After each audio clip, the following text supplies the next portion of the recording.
Donc EcoAct porte un projet de distribution de foyers de cuisson améliorés sur une vingtaine de pays, ainsi que d'accès à l'eau potable qui permettent de réduire la consommation de biomasse non renouvelable dans ces pays d'Afrique subsaharienne. C'est un projet particulièrement important pour EcoAct, puisqu'il mobilise une grande partie de l'équipe en charge du développement de projet. Il permet d'avoir des retours extrêmement positifs de la part des communautés locales parce que voilà, la distribution de foyers de cuisson améliorés, c'est une cuisine qui nécessite moins de bois, donc moins de budget pour les familles, moins de temps à aller chercher le bois autour des villages.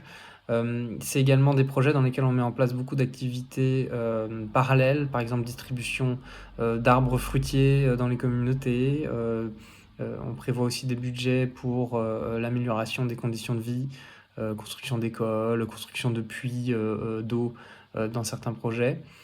Et puis évidemment, donc l'accès à l'eau potable, hein, puisqu'on a quand même 2 milliards de personnes qui n'ont pas accès à l'eau, enfin une eau de qualité dans leur foyer, et à peu près 844 millions qui n'ont pas un accès à un service de base, quoi, d'eau potable, la plupart en Afrique subsaharienne. Et donc on y répond aussi via ce projet programmatique, donc hautement réplicable, qu'on est en train de mener en Afrique.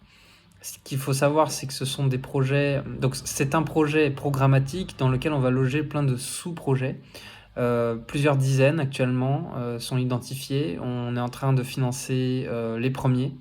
Un projet, pour vous donner une idée, c'est 20 000 foyers de cuisson améliorés, distribués, puis ensuite monitorés, réparés, changés sur 15 ans. Pour chaque sous-projet donc. Et sur l'aspect eau potable, ça va être plusieurs dizaines de milliers de filtres à eau distribués par projet, ou plusieurs dizaines de puits réhabilités et sur lesquels on ajoute des solutions de filtration d'eau.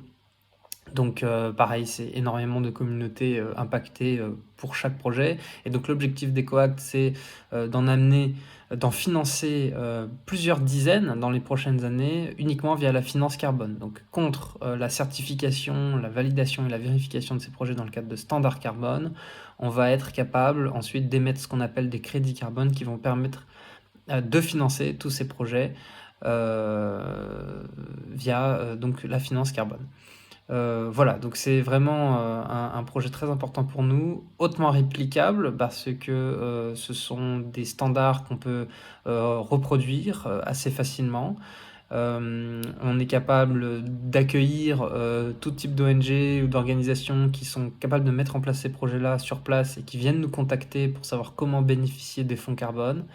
Et d'ailleurs, on a de plus en plus de demandes, preuve que on répond là à des modalités de financement déjà qui sont recherchées, et à des réalités de terrain qu'il faut absolument lever d'ici la prochaine décennie pour avoir un vrai impact sur le changement climatique en Afrique.